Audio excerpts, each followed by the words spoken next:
ओम शांति। नमस्कार। आज की इस प्रश्नोत्तर कार्यक्रम में हमारे साथ है हमारी अति प्यारी मीठी आदरणीय ब्रह्मा कुमारी राजयोगिनी कमलेश दीदी जी।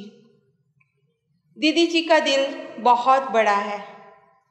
दीदी बड़ फ्रांक दिल है, बेहद के वैरागी, त्यागी, तपस्वी मूर्त है। आज की इस कार्यक्रम में उनको पाकर के हम बहुत भाग्यवान हैं और इस कार्यक्रम को आगे बढ़ाने के लिए इस प्रश्नोत्तर कार्यक्रम में हमारे साथ है, दीदी जी के साथ है आदरणीय सुलोचना दीदी। तो आइए सुनते हैं इस कार्यक्रम को, आदरणीय सुलोचना दीदी जी के प्रश्न और आदरणीय बड़ी दीदी जी कमलेश दीदी जी की उत्तर। ओम शांति। दीदी जी ओम शांति। गुड मॉर्निंग दीदी जी। आप अभी उड़ीसा के सेवा पर है, तो हम सब उड़ीसा के भाई बहने बहुत इच्छुक है आपके बारे में जानने के लिए। तो मैं आपको एक सवाल पूछ रही हूँ, आप बताइए आप कब कहाँ से यह ईश्वरीय ज्ञान प्राप्ति किया? ओम शांति। जब ये ज्ञान प्राप्त हुआ, मैं कलकत्ते में थी, तो कलकत्ते का जो सेंटर था वो राय बागान में था। वहाँ निर्मल शांता दीदी रहती थी। तो उसको ही देखकर मेरे अंदर त्याग की भावना आ गई और ज्ञान भी मिला। और मैंने संकल्प किया, बाबा आए थे तो बाबा के सामने प्रतिज्ञा कर ली, जितने भी विघ्न आएंगे, जो भी परिस्थिति आएगी, मैं ज्ञान नहीं छोड़ूंगी। और ज्ञान आने के साथ साथ बहुत परिस्थिति आई, विघ्न आए, लेकिन मैंने ज्ञान को नहीं छोड़ा। दीदी जी आप बताइए, आपने अभी कहा जब निर्मल शांता दीदी को आपने देखा तो आपको प्रेरणा आई मुझे इस ज्ञान में चलना। ऐसी कौन सी बात आपके निर्मल शांता दीदी जी से ऐसे कौन सी बात आप देखी है, वो बताइए जरा। निर्मल शांता दीदी ने अपना त्याग बताया कि मुझे ऐसा नशा चढ़ा जो मेरे 11 मास की लड़की थी और मैं उसको छोड़कर बाबा के ज्ञान में चल पड़ी। तो मुझे भी प्रेरणा आई कि भले ही मुझे अपना 4 साल का बच्चा छोड़ना पड़े और मैं ज्ञान को प्राप्त करके रहूँगी। तो मेरे अंदर त्याग की भावना आ गई और 4 साल का बच्चा छोड़ दिया और मैं ज्ञान आ गई। आपको जब कलकत्ता में ये ज्ञान मिला तो उसके बाद आप अपने ससुराल में गई होंगे, तो वहाँ पर जो ज्ञान सबको सुनाया होगा, तो वहाँ पर कोई आपके बात सुन कर के ज्ञान में चले या बहुत बाधा विघ्न आया, क्या हुआ? वहाँ पर ज्ञान में चला एक भाई जिसने आज कई सेंटर खोले, ज़्यादा नहीं चले। आपके परिवार से कोई नहीं ज्ञान में चले? परिवार से कोई नहीं चला। कोई नहीं चले? थोड़ा थोड़ा हमारी ननद वगैरह ने ज्ञान सुना, उनको अच्छा लगा, पर वो पति लोग के बंधन के कारण, पवित्रता का बंधन, इसलिए कोई ज्ञान में नहीं चला। खाली एक कुमार ने वहाँ पर झंडा लगाया और कई जगह सेंटर, जिसका नाम श्याम मुरारी था। श्याम मुरारी। अच्छा, हाँ, हम भी गए हैं, देखे हैं, सुने हैं। आप बताइए, जब इतना बंधन था, आपको बाबा ने एक नाम दिया था एकलव्य, तुम एकलव्य हो, तो आप इतने बंधन में रह करके कैसे मुरली पढ़ते थे और सबको भी सुनाते थे? और ऐसी कौन सी आपकी पढ़ाई में विशेषता थी जो बाबा ने, स्वयं भगवान ने कहा ये मेरी एकलव्य बच्ची है? बाबा ने इसीलिए कहा कि अर्जुन रोज गुरु के पास जाता था, तो अभी वो इतना नहीं होशियार हुआ। लेकिन मुझे कोई गुरु नहीं मिला, कोई टीचर नहीं मिली।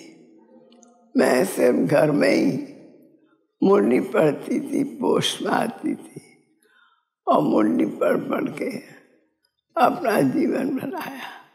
इसलिए बाबा ने कहा ये मेरी बच्ची एकलव्य बच्ची है, जो कि बिना किसी गुरु के, बिना किसी टीचर के अपने आप बढ़ी और इतनी आगे बढ़ी।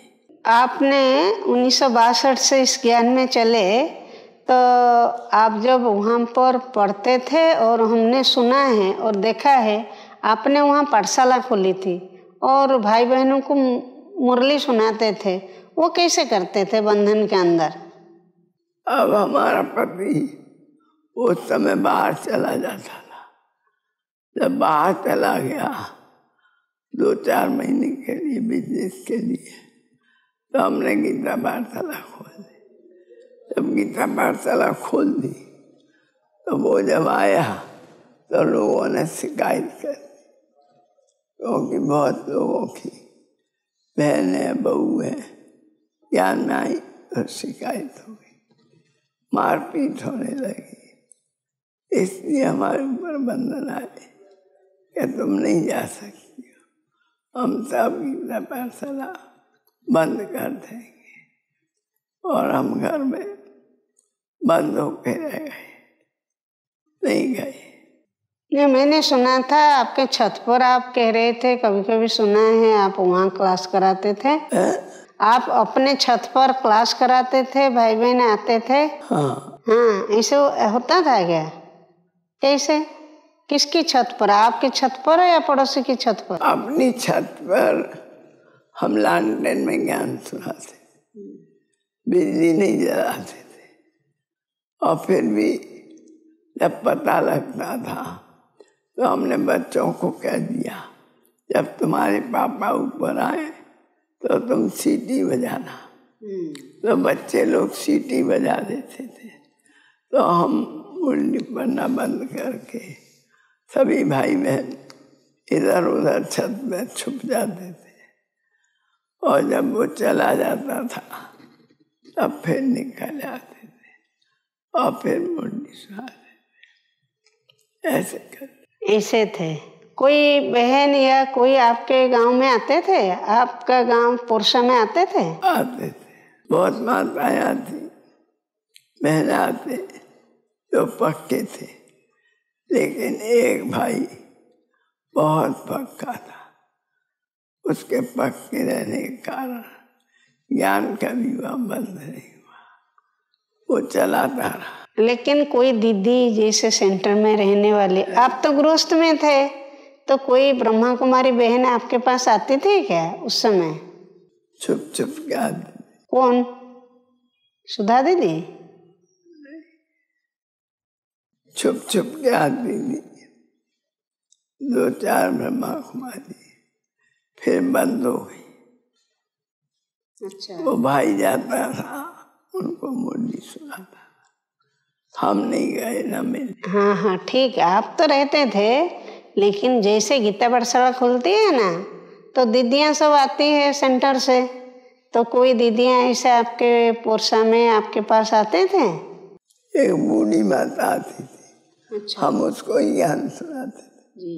फिर उसके ऊपर बेखन आ गए कि तुम क्यों आती हो, खबरदार जो कल से आया। तो वो भी बंद हो गई, फिर हम अकेले मुरली पढ़ने लगे। ठीक। कोई नहीं बचा। नहीं, आपको कैसे प्रेरणा आई? आप घर बार छोड़ करके बाबा के घर में आ गए, तो आपको ये प्रेरणा कहाँ से मिली? प्रेरणा मिली बहनों से।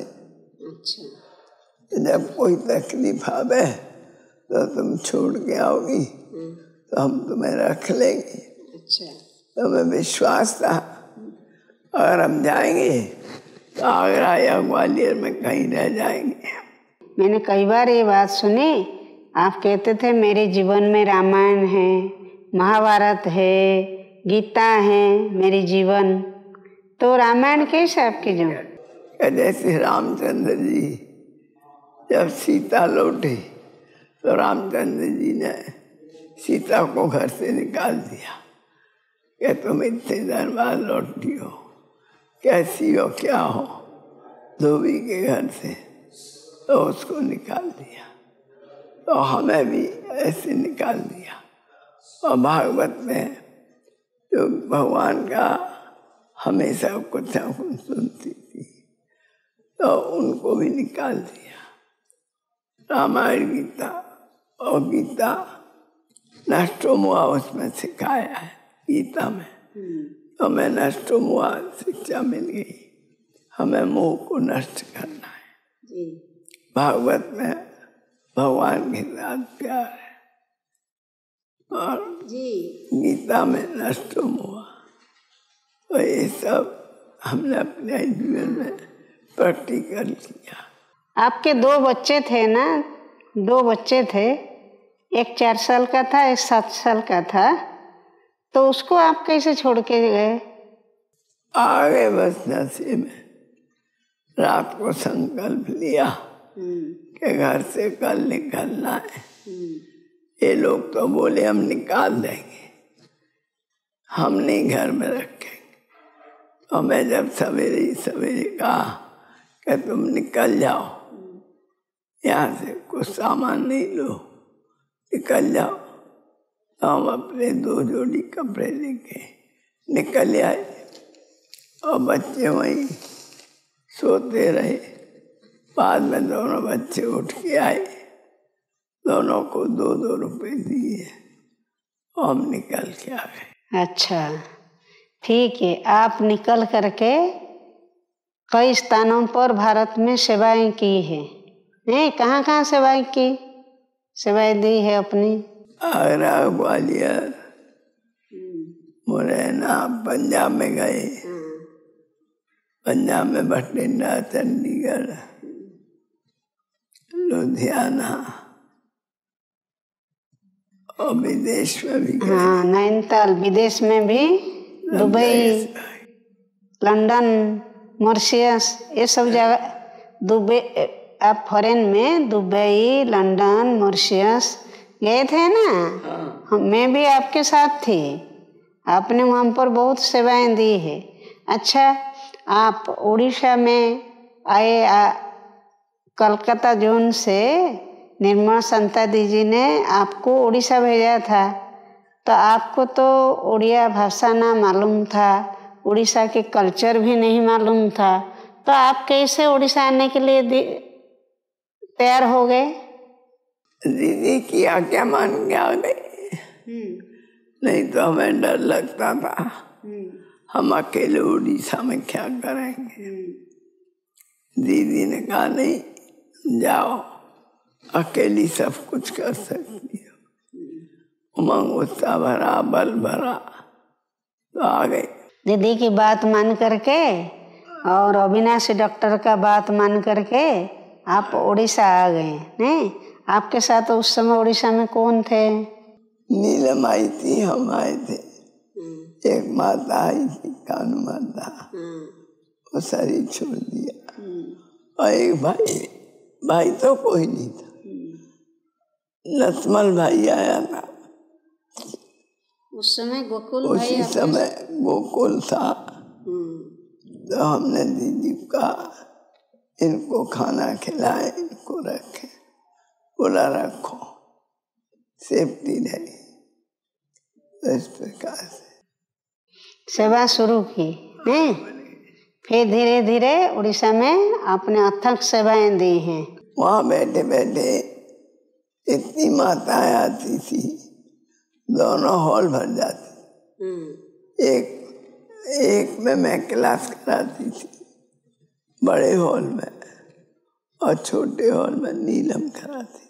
सुशीला बहन, पार्वती बहन थी उस समय? सुशीला साथ में क्लास नहीं करा, क्लास तो नीलम और मैं कर, वो ट्रांसलेशन कर देती, कभी जरूरत पड़ती थी, उड़िया को हिंदी और हिंदी को उड़िया। बस। तो आप जब आए उस समय बहुत भाई बहने निकले थे आपके साथ में तल तेलंगा बाजार में, नहीं तो बहुत कुमार भी निकले थे। हाँ, जब दादी और दीदी मेले में आए थे, दादी को छोड़ने गए तो सब कुमार गए। तो दादी ने कहा कमलेश इनको संभाल के रखना, इनको काला टीका लगा देना, नजर नहीं लग जाए। 40 कुमार थे, सबको काला टीका लगा देना। फिर क्या हुआ? वो नजर लग गई, वो 40 के 40 चले गए, फिर और 50-60 आ गए। लेकिन उसमें से तो कोई कुमार रहे ना, ऐसा आप कह रहे थे ना? 4 रहे थे। ऐसा आप क्या कह रहे थे मालूम है? 4 कुमार। हाँ, इसमें गोकुल गोलक, 2 मधुबन में, एक यहाँ है नथमल और एक नवरंगपुर में था प्रहलाद। छोड़ दिया, प्रहलाद भाई। ये 4 कुमार रहे। 4 कुमार है। 4 से कितने बन गए? सब निकले। 4 से और भी बन गए ना? अभी बहुत बने। आप कहते थे महाभारत मेरे जीवन में है, आपके पतिदेव आपको बंदूक दिखाया था, तो वो परिस्थिति को कैसे आपने टाला? यहाँ के तो कोई बंधन नहीं आया। एक घर में रहे थे तो बंधन आते थे, तो वो छुप छुप के हम मुरली पढ़ते थे। जब पति चला जाता था तब सबको बुला लेते थे, पास पास में पड़ोस में मुरली पढ़ते, और पड़ोसी के घर में झाड़ और त्रिमूर्ति रखते थे। पड़ोसी के घर में मुरली किताब रखते, वो ला देती थी, हम पढ़ते। ऐसे युक्ति से चलते। अच्छा। सब हार गए, पीछे सब हार गए, सबने छोड़ दिया। वो तो डाकुओं का एरिया था ना, आप कहते थे बंदूक दिखाया था आपको एक बार।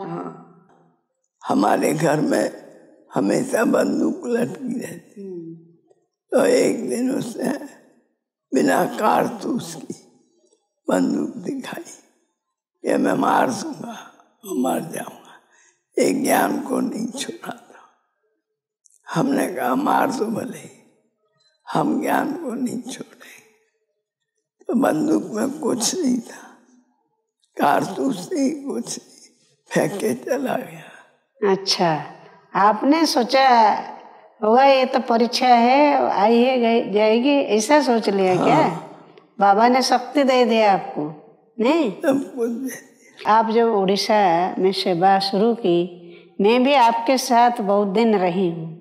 मैंने देखा था जो आपके जीवन में आप कोई बातें कहते हो, अगर हम मान जाते थे तो ठीक है, नहीं मानते थे तो आप हमें मीठी मीठी शिक्षाएं दे करके बनाने के लिए चाहते थे। और जो बात मान लेता था और ये करता था, अगर आपने थोड़ा आंख भी दिखाते थे तो उसके बाद हम देखते थे कई गुना आप बहुत प्यार देते थे। नहीं, उस प्यार से सब हमने क्या, जो भी यहाँ आते हैं सब एक फील करते हैं आपके पास। क्या आप ये बहुत जिद्दी करती थी, मैं घर चली जाऊंगी, मैं कमरे में बंद कर देती थी। अच्छा, और फिर करते थे? थोड़ी देर के बाद कमरा खोल के प्यार से समझाते, इसको गोदी में लेके बहुत प्यार करके समझाती थी कि घर मत जाओ, घर में कुछ नहीं मिलेगा। तो ये समझ जाती। आपको कभी मकान बनाने का संकल्प नहीं आता था? क्यों नहीं आता था? उड़ीसा में इतने मकान, बहुत गरीब लोग थे, पैसा कहाँ से आएगा, मकान कहाँ से बनेगा, सब कुछ विनाश हो जाएगा, हमें ही सोचते थे। लेकिन देखो बाबा की मदद से, बड़ों की छत छाया से कितने मकान बन गए। लेकिन आप ये भी कहते थे, क्या कहते थे, विनाश तो हो जाएगा, बनाने की क्या जरूरत है? हाँ, ये भी कहती थी, मरना है, विनाश हुआ, मकान का क्या करें। और रमेश भाई, उषा बहन, जो भी आते कहते छोटा सा मकान बना लो, तो सबकी प्रेरणा से मकान बन गए। उड़ीसा में जो सेवा इतनी हुई है, अपने ईस्टर्न जोन के अंदर 5 स्टेट है, सबसे ज़्यादा सेवा उड़ीसा में हुई है। जो उस समय 13 डिस्ट्रिक्ट था, आप 13 डिस्ट्रिक्ट में चक्कर लगाया, इतना तक शायद उड़ीसा के कोई उड़िया भी इतना चक्कर नहीं लगाया होगा। तो आप उस समय तन मन धन से इतनी सेवा की है। आपके अंदर एक तो बहुत हिम्मत थी। ये हिम्मत कहाँ से आपको मिलती थी? बाबा ने दी। बाबा ने दिया। बाबा हमेशा आपके कान में कहता था, बाबा कान में कहता, क्या कहता था? कोई बात पे डरो नहीं। हाँ, हिम्मत से काम करो, काम करो। हिम्मत से बच्चे मदद खुदा। अच्छा, काम की प्रेरणा देता। हाँ, आप अभी काम पर बैठे मालूम है, विश्व शांति सरोवर में। अच्छा, ये विश्व शांति सरोवर कैसे हुआ? आपको कौन से संकल्प कब आया, कैसे किए? विश्व शांति सरोवर हम तो झांसी मंगला के आसपास में एक जगह देख रहे थे जहाँ हॉल बन जाए।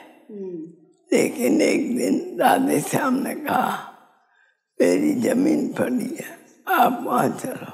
आपको तो मुझे ले आए और यहाँ पर विश्व शांति सरोवर में उन्हें बिठा के कहा, ये जमीन आपको कैसी लगी? यहाँ जमीन में बना सकते हो तो कुछ बनाओ, मैं फ्री में दे दूंगा। तो मैंने कहा, फ्री की जो जमीन मिले अच्छी है, और हमने ले ली। आपने 5 ऊंट उनसे मांगा था? 5 ऊंट मांगा। उनने कहा कि नहीं, आप जितनी लेना चाहो लो। तो 150 फुट ऐसे और चौड़ाई में जितना ले सके ले लिया। फ्री में मिला और फ्री में बना। सबने मिल के पैसा लगाया, मालूम भी नहीं पड़ा, बाबा ने बनवा लिया। और भी बाबा ने आपको ऐसे प्रेरणा देती थी। आप जो भी बहनें आते थे, आप बहुत उनको दिल से प्यार देती थी। आपके अंदर वो विशेषताएं हैं। कौन सी विशेषताएं हैं जो हमने देखा? मैं बताती हूँ। आपके अंदर ये विशेषता थी। कौन सी?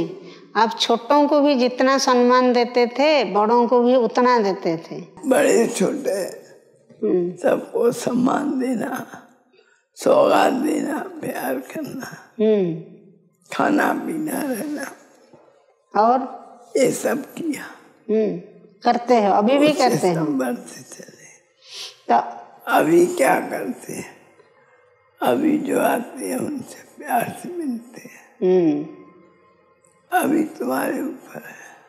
अभी आपकी अपनी दिनचर्या थोड़ा बताओ। उस समय तो आप अभी 81 में चल रहे हो।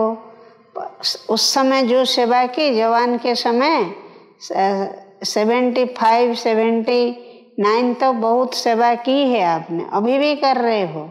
क्योंकि कुछ महीना पहले आपको संकल्प आया था, अभी उड़ीसा शाखा ब्रह्मा कुमारी कटक का गोल्डन जुबली मनाएंगे। ये भी आपको संकल्प आया है, और आप जब संकल्प करते हैं ना, पूरा होता है। इतनी सेवाएं अभी करके अभी आप अपनी दिनचर्या को कैसे मेंटेन कर रहे हो? बताइए, आपकी दिनचर्या अभी क्या है? नाश्ता करते हो, पहले मुरली पढ़ते हो, फिर नाश्ता करते हो, सब भाई बहनें आपके पास मिलने आते हैं नहीं रोज, और फिर गुरुवार रविवार को आप मुरली सबको सुनाते हो। और क्या करते हो आप? फिर 1 घंटा दिन में योग करते हो, और आपके साथ बहनें बैठ करके करते हैं, है ना ऐसा? हम सुबह मुरली लिखते हैं। सुबह नहीं, सुबह मुरली पढ़ते हैं ना?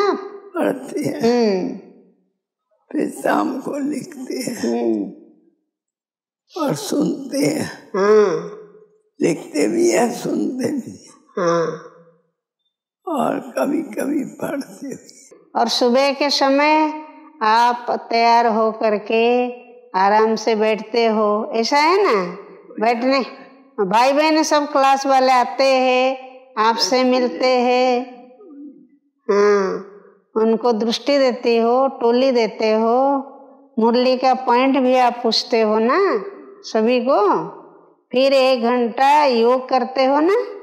कितने से कितने बजे तक योग करते हो? 10 से 11। 10 से 11, फिर 11 बजे से उसके बाद 11-12 बजे तक खेलते। हाँ, थोड़ा खेलते हैं बहनों के साथ, नहीं उनको हल्का कर देते थे।